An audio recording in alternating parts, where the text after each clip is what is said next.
Hello everybody, welcome back to the channel.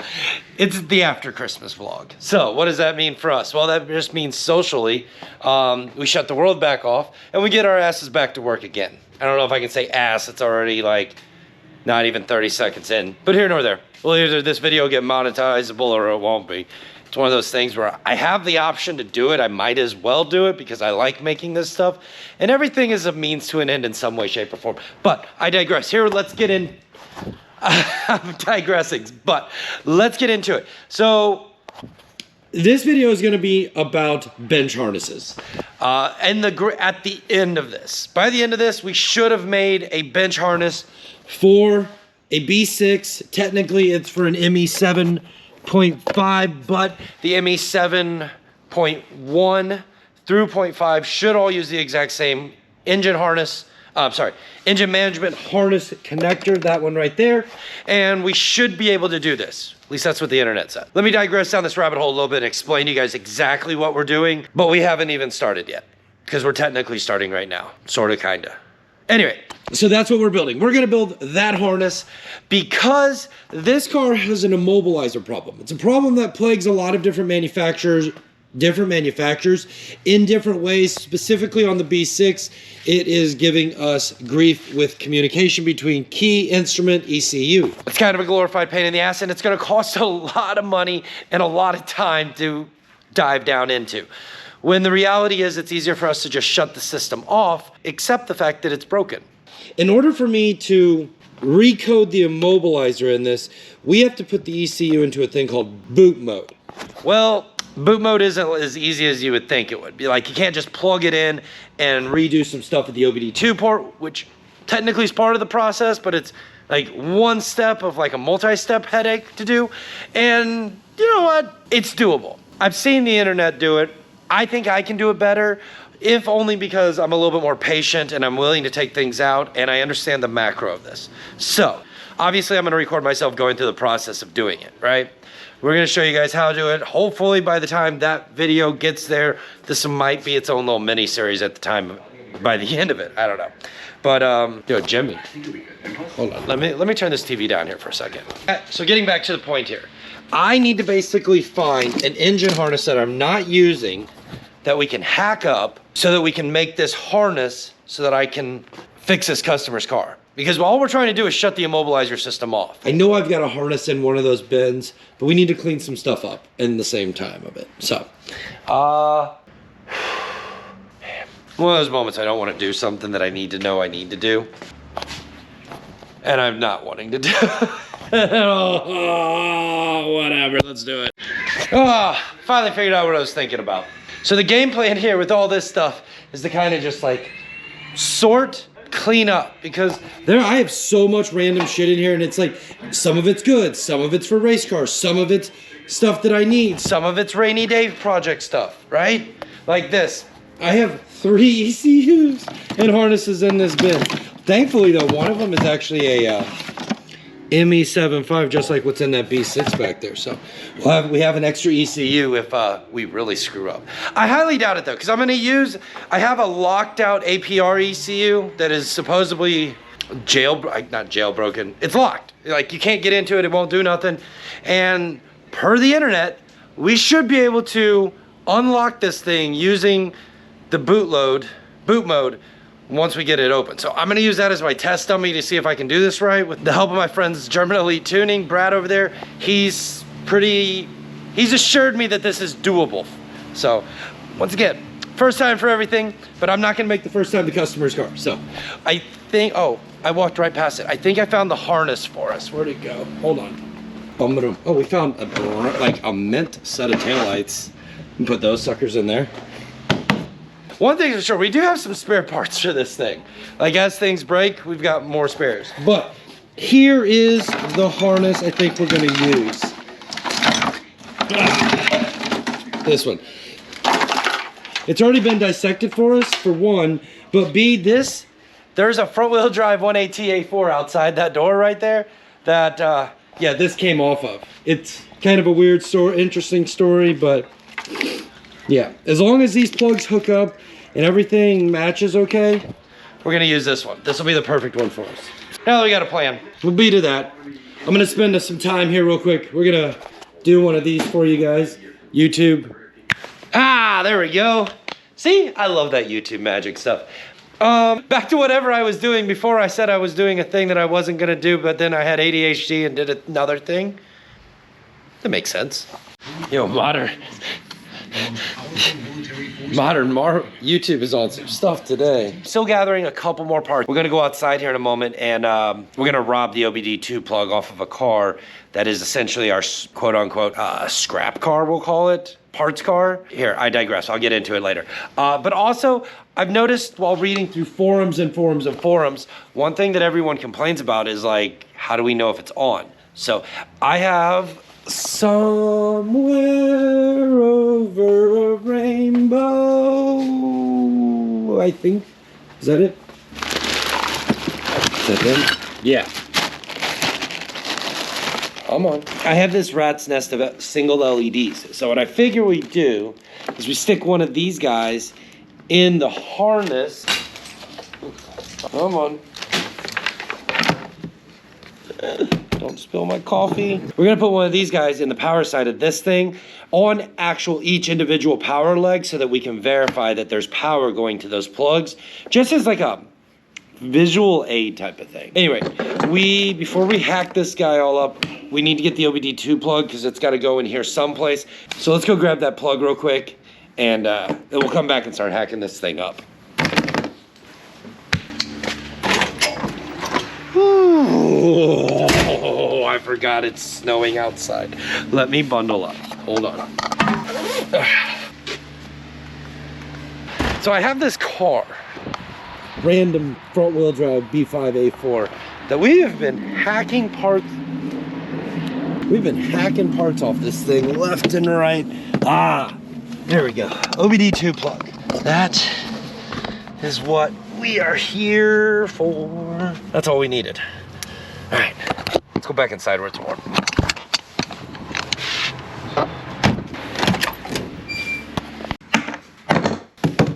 Ow. Full disclosure here. Never done this before. I've done similar things. I guess I could grab it. I have an example of something similar to what we're getting ready to do here, but it was on a LS engine. My LSA car, that thing right there. Ugh. So for those of you who don't know, I drift Audis. It's kind of like my thing.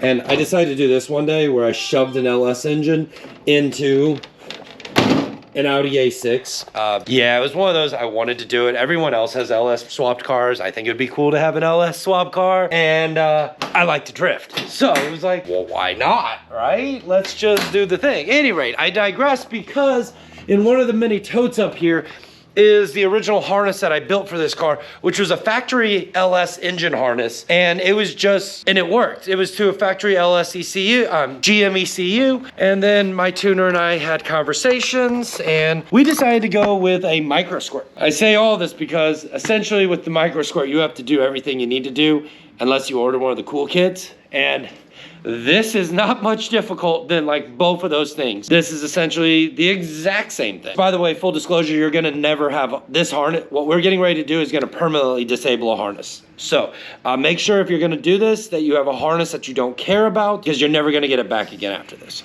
There's that problem. Thanks Google for agreeing with me. What else is there here? I was saying something, So a couple of quick references that you guys are gonna wanna know about is 1, Nefmoto, 2, Audi Zine, and 3, German Elite Tuning. Brad over there, you'll be able to buy your Emote Elite Tune from him if you haven't already gone down the rabbit hole of some of the other resources that are available.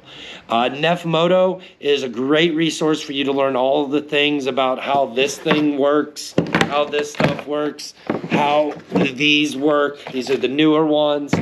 Just as a point of reference also, there are pre-made bench harnesses available on the market if you want to do it. Me personally, I'm one of the DIY types. Like I know I can build things. I know I can follow some pretty decent instructions and I know how to read some technical data. I also feel like most of you guys are similar to that. All I'm saying is like you're willing to take a challenge. You know you can, it's screwing up as part of the process. So I didn't want to take this on a customer's car at first, but I am willing to take it on something I don't care about. there is a couple companies when you just do a ME71 bench harness Google, you can find things like this guy right here, MHH Auto, that you can get. This one looks like it's for some motor adapter bit for power. And there's a power plug here where they use a cigarette lighter. I bring this up specifically because we have to put power into this thing somehow. There's a lot of different ways that we can put 12-volt power to this. There's also a few different pins on this that we're gonna wanna have to put power to, that one ECU might not need and others, and one ECU might need power for and others might not need it as well. So we're gonna try to make this thing as air quotes universal as possible for this ECU platform, if that makes sense, right? Any plug that I can put this plug into, I want to make sure that my harness has power for it, because majority of the stuff in the ECU pinout is for sensors and data communication. It has nothing to do with the thing getting power, getting ground, getting K-line. All that stuff is pretty basic and very few in numbered. So I think I've covered all the basis of all the like trivial little things that I want to make sure that we touch, that I covered beforehand. Let's build ourselves a bench harness, right? Yeah. So the one that we need is this larger plug. Pretty freaking sure, yeah, pretty sure. All right, first things first, we need to cut this thing off of here. There's a zip tie on there if you're lucky still. And we need to get this cover. Maybe these will work. I got these on Wish. These are a de-pinning kit that I think I either got these on Wish or Amazon. They're Amazon, maybe even eBay. I will make sure to put a link in the description for these guys. These will come in handy later on, and you'll understand why here pretty soon. I'll be right back. Let's go get a screwdriver for this. We got ourselves a little assortment of goodies here now. Should be able to just pop. There it is. Pop the backside first. There we go. The front should just pull out. There's little hooks, if you can see those right there, and they just slide in there like that. So, and then there's locking tabs here and here that keep it from squeezing too tight. So we need to get this shielding off. If you can find where it starts, awesome. Accidentally cutting any wires or anything like that. I like doing it this way because I don't gotta worry about the what if. I'm gonna stop real quick. Do not just start hacking away here, okay? We want a little bit of wire length on some of these because I personally, at least for me, you guys, I mean, this is definitely one of those projects where there are so many ways to skin this cat that have fun picking your method. But for me, I want some length on some of this stuff. Just because I understand that when I'm working on this thing, not everything's gonna be in this tight little nitty crowded space. And sometimes things aren't as nice and neat and pretty as you always want them to be. So if we can have a little bit of length to something, in the IT world, we call this a service loops. But well, it's also ways for us to go back and repair our screw ups on the road. So that's another good reason. Make sure you leave yourself some length here when we get to cutting, that you have enough material to fix any screw ups down the road. Yeah. All right, what do we gotta do now? So yeah, let's find another good home for you. We need to take this bit apart. Well, this bit is not as difficult, quote unquote, tricky as you think. First thing we need to do though, is we do need to pop that loose. I do it just to give myself space. In here, there's a pink tab. We need to pull this pink tab out. You should be able to just grab a corner slightly, pull it right out. It's legitimately that easy. There is another tab on this end. For now, we're gonna leave that one in there, but we will get back to it. So now that we have that tab pulled out, literally, there you go. There is your ECM pinout. Remember, White one goes in the top, black one goes in the bottom. They will let you get this backwards, so like don't screw up here. Also, I don't know if you guys can see it very well, but all of your pins are labeled top and bottom on both sets, so it's pretty easy to know which ones you need. To get these out, this is where it gets fun. Once again, not a hard project, but definitely a slightly tedious one. Now, I'm using the diagram right here from Nefmoto. This is the ME7 bench harness. What we need are these pins. We need pin 3, 21, 62. Those are all going to be power. We need pin 1 and 2, which is going to be the ground wires. And then we need pin 43, which is the K line. They're all right here. Like, this is not, there's, what is that? 6? We need 6 wires to make this all. Everything else we just don't need. What we're gonna do is we're gonna go to the black harness here, and we're gonna start off with it. All the diagrams say the same thing. We need pin 43, which pin 43 is gonna be our K line. If you wanna see the same exact pin outs that I'm looking at, link in the description below. So another thing that I'm gonna mention as I dive down the hole of let's take this sucker apart is we're gonna add some pins, because I'm pretty sure this harness doesn't have a can high, doesn't have a can low. My OBD2 plug technically doesn't have it in it, so I'm gonna have to hack another one up for that, but we'll get into that later. So when you go to pull these out, you're gonna notice they're not gonna just come out. There's a little dipple in here. Let's, I'm gonna bust out my little Amazon special tool here, and I'm pretty darn tootin' that if we push that tab right there. Now, I recommend you go after the ones that you don't need first. Yeah. So that you can screw up the ones. Now, Volkswagen's clever. They gave us some extra ones here, which I love them for. But we're going to skip those. And we just keep going down the line. You know what? We're going to take this tool out of here.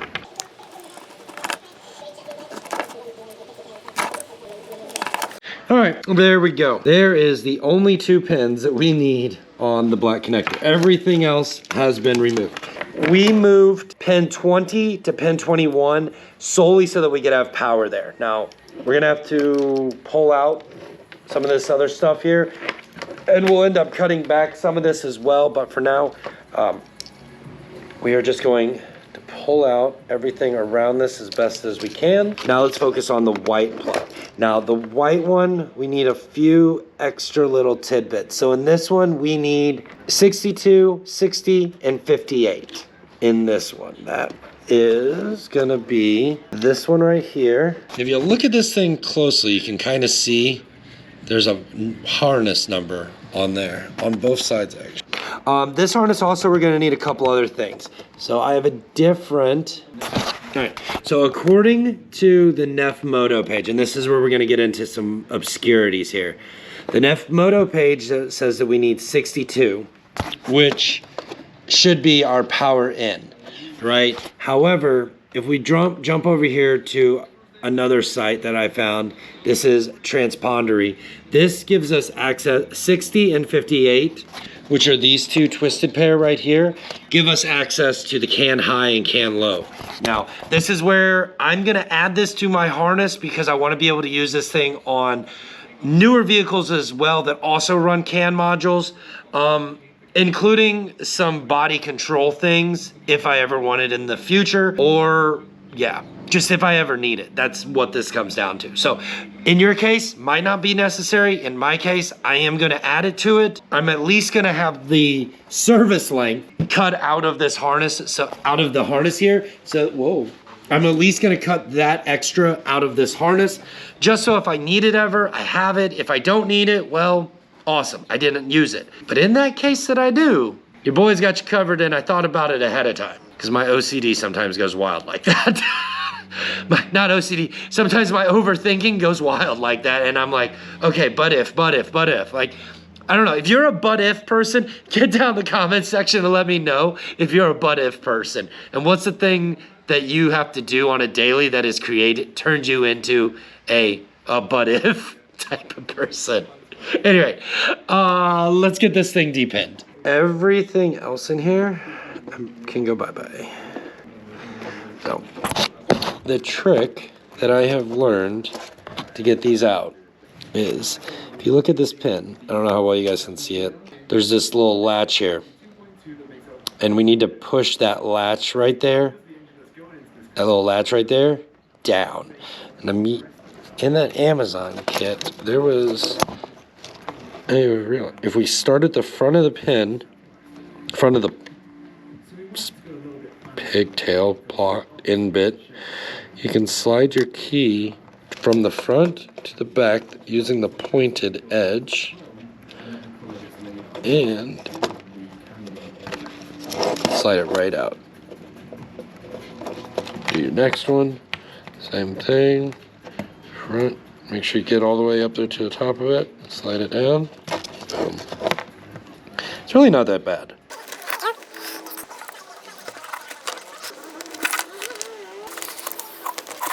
Ah, booger shit. And there we go. That is all that we need in the white plug. So let's go ahead, put the white plug back in its socket. Make sure that we have them in there all the way. Just give them a little bitty push.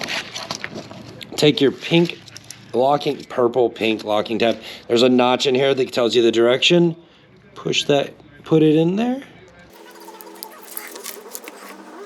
Come on.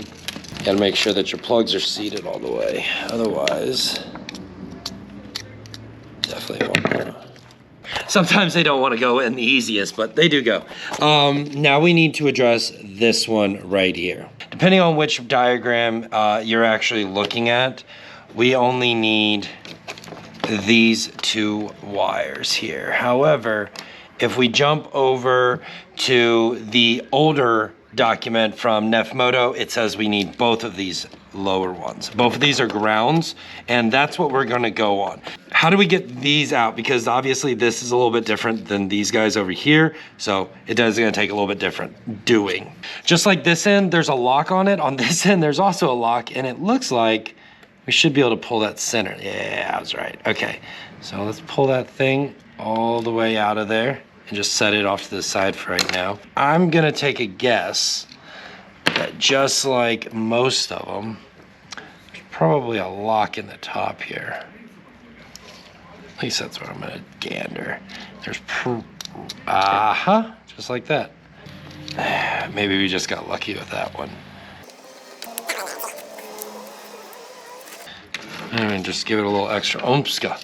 Okay, there we go. That is all we actually need. Now that we got that out, let's put our lock back in just so we don't accidentally yank something out that's not supposed to be. Make sure you got all your pins pushed in all the way, otherwise your locks won't engage. You could go ahead and put your cover back on if you wanted to. We're not going to yet. What we're gonna do is we are gonna sort out these wires out of this harness. Joy. Oh. All right, so that's the general gist of what we got to do. I'm going to cut to a quick montage here, or I might just do a little bit of one of these YouTube magic things. Yeah, definitely probably not going to do that. So, definitely not going to do that. What we're going to do is we're going to set you all right like that and put a weight on you. And I am legitimately, I'm just going to cut to a montage because this is the hardest part of the whole thing, is pulling these wires cleanly out of the harness. 2 hours later. All right, well, we have finished our primary harness, and now we got to address this OBD2 port. I was telling you before that I am adding pin 21 and I'm adding the can high and can low. So I went ahead, drew this cute little diagram for myself. Basically, it's the power over here. It's got our pins across the bottom here, and then the OBD2 port, and it reminds me where I got to put everything. Now, two things I'm going to full disclaimer here. One, we're going to make this work, and there's definitely some fit and finish at the end of the day that I'm going to want to do here, because I don't necessarily know if I'm going to like this the way it is. Two, I kind of want to build a box of some sort to put this in so that I can like thunk a thing onto the table. And three, I still don't know how I'm going to finish this yet. So for now, we're going to move on to this plug. Now, I need to move 2 wires in this plug. I'm going to recycle pin 1, pin 13, because I need a pin in 14 and I need a pin in 6. And I've got a pin in 7, but I don't have one in 14. And everything else is there. So, if you ever want to take one of these apart, these slide, I do believe. Yes, I do believe these slide on this. There we go.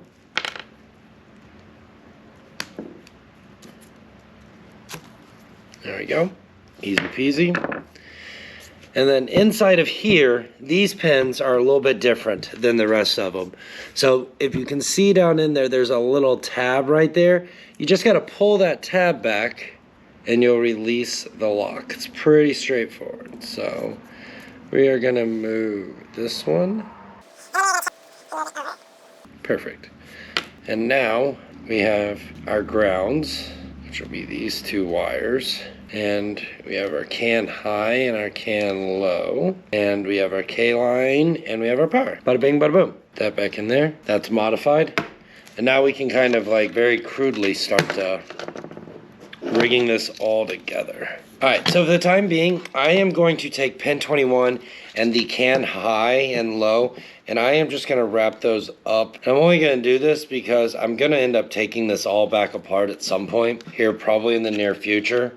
Because once again, I want to put this in some sort of contraption, and I'll probably end up 3D printing that box. Let's make the thing. Part 2. These 2 wires and these 2 wires are both ground. They effectively need to share the same ground, which they're going to get their main ground from this 12-volt power supply, which is actually just a recycled power supply that you would get off a half a dozen different devices that you might have around the house. Don't take something you need. But these things are pretty easy. You just cut the end of it off here, and down inside of this is 2 wires. It's just a basic power and a ground. So I'm gonna cut back. We just need to cut back part of this shield here.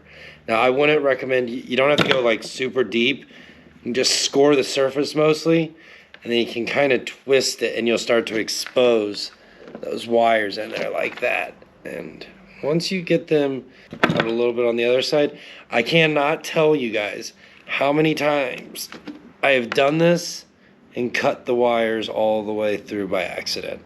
Like it sucks. Done it more times than I can care to admit. All right, now that we got our wires exposed, I mean, this is the basic stuff here. We just need to strip off enough. I'm gonna recommend that you strip off quite a bit on this because we're gonna end up wrapping this stuff around, and this wire's thin.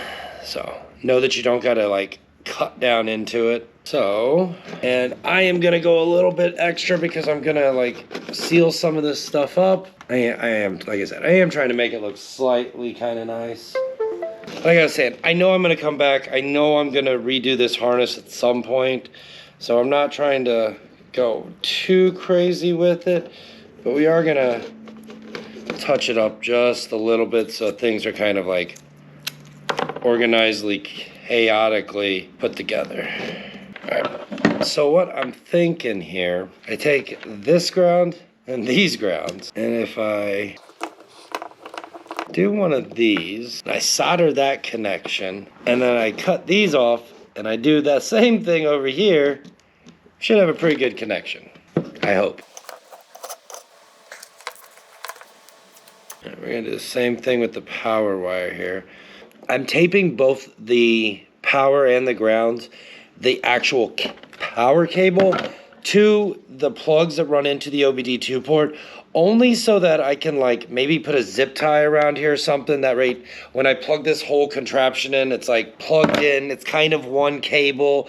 I do have a bit of a concern with this thing like being jerked apart and whatnot. Once again though, this ain't permanent, so I'm not trying to make it like perfect, but I'm definitely not wanting it to just like come apart on me. Crank this thing up. Let's give it the beans. Come on. It's been so long since I've used this soldering iron. I bought this thing on eBay for like 20 bucks, 20, 30 bucks, maybe, I don't know, 6, 7 years ago at this point. And it's not that I don't solder. I just have several, there's lots of different ways to do the thing. Man, I need a little stand to hold this. I probably should go grab one of those. Take a drink of my Coca-Cola here. Yes, you guys are being sat on top of a Coca-Cola can right now. I am a fan of tinning flux. This is a legitimately plumber's tinning flux from Home Depot. It works. I've had the same container for, I don't know, like 10 years. I think we can test this. Yay! Look at that. Red light. Okay, cool. So we are getting power. Power supply works. Those are live. Awesome. If you're wondering what I'm doing here, basically, I'm going to take these two twisted pairs, sweat them together, and I'm just going to go ahead and connect them. We are going to heat shrink this thing, so don't think I'm going to be that completely ruthless about it. However, I'll tell you what, I'm just going to kind of finish this thing. I'll show you what I've done at the end.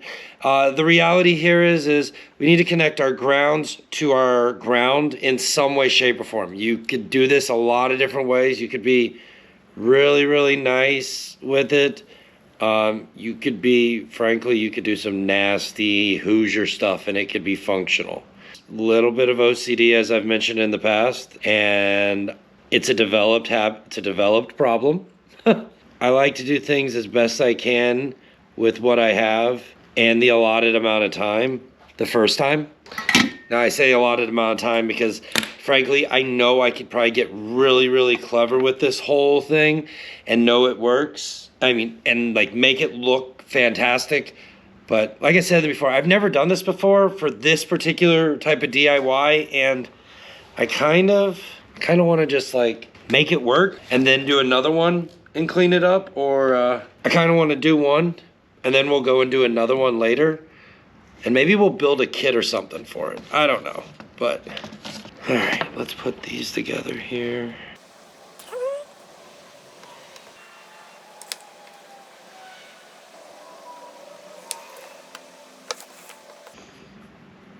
Sometimes this shit is for the birds, not gonna lie. All right, so I'm having problems basically with the joint, the wire. It's the amount of solder. We need a bigger soldering gun. I'll be right back. Insert the bigger soldering iron. Sometimes you get into wire gauge where it's like, nah, I'm not cooperating. You're asking too much of me, which is fine. No big deal. We just bring in the cavalry at that point. And the cavalry happens to be a 1950s soldering iron that hums when you turn it on. So for the commentary side, so there's our joint. Let's go ahead and heat shrink this thing. Hopefully it'll work. You know what?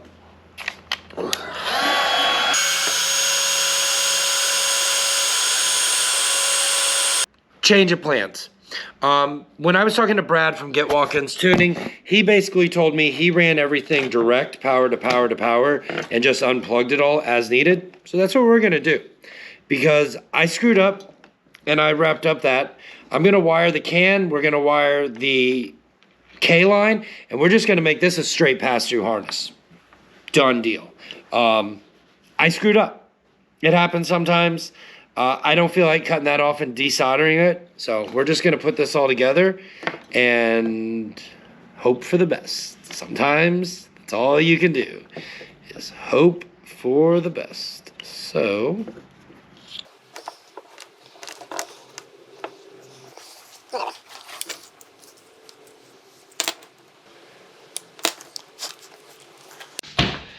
well, the battery died at some point in time.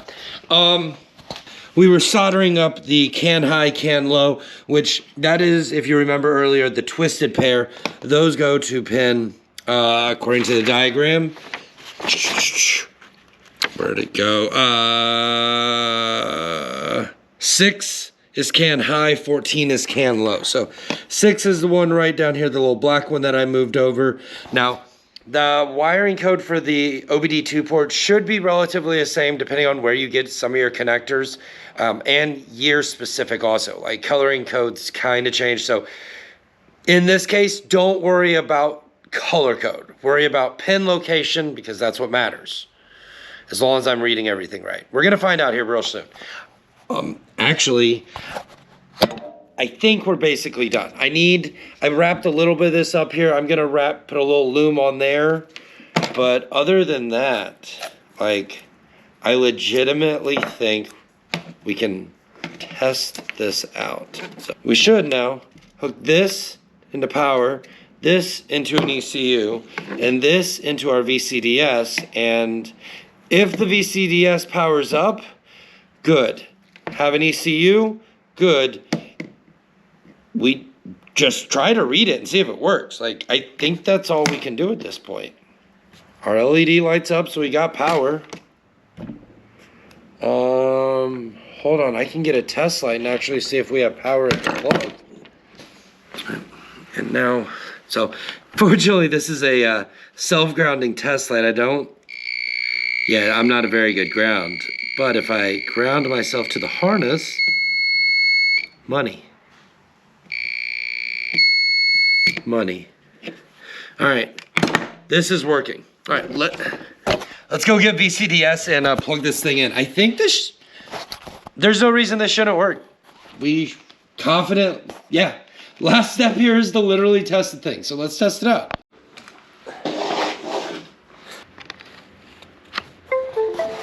We need an ECU. The ECU that we're gonna try out just for like, let's see if this works. Let's see if we can talk to it. ECU out of the All-Road that we got in South Dakota. If you haven't seen that video, you probably aren't subscribed to a channel and you probably found this video because you just like did some googly things. If that's the case, that's completely okay. But if it is, consider subscribing. All we do on the channel every day, day in, day out, is make DIY videos, how-to videos, drifting Audis, anything you could possibly want, or if you maybe mention in the comments and I've not tried, I will highly consider trying it. So, as soon as we plug this power in, this ECU should just go live. So here we go. Ba ba ba ba ba ba ba. All right, we got power. This turned green, that's good. That means that this thing's going. Let's see if we can communicate to it.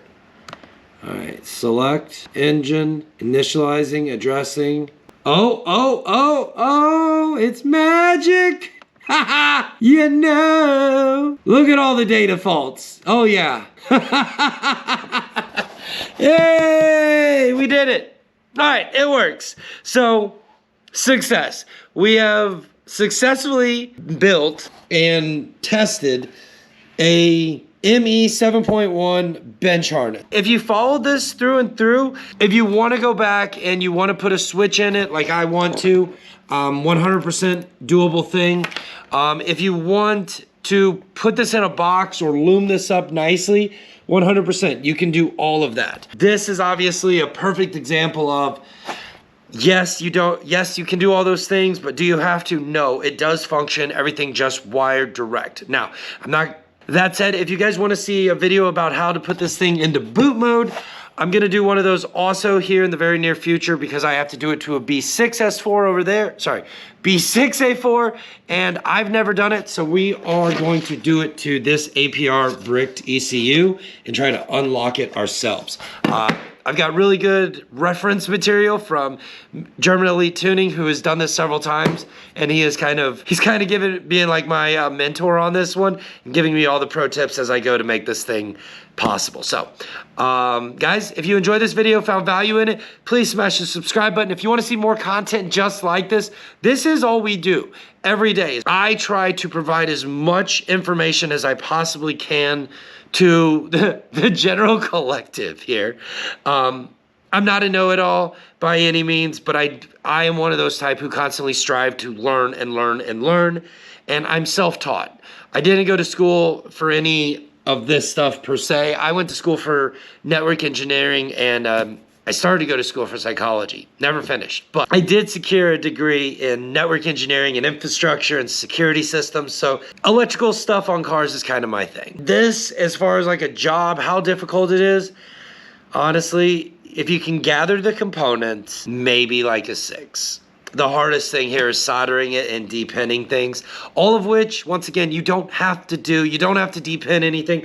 Hell, you can get, I was gonna get them down, but there's these soldered heat shrink connectors that you could get to do this job, and it would probably work just fine. So don't let my method frustrate you in how you could do it. Just remember, there's lots of ways to skin a cat. Figuratively, don't skin a cat to test that. That's a bad example. No. Anyway, guys, yeah, thanks for watching. Thanks for subscribing. I'll see you in the next one. If you made it this far, man, you have endured a lot of ear suffering. So I'll let you be. Thanks for watching. Thanks for subscribing. Peace. I'm Audi.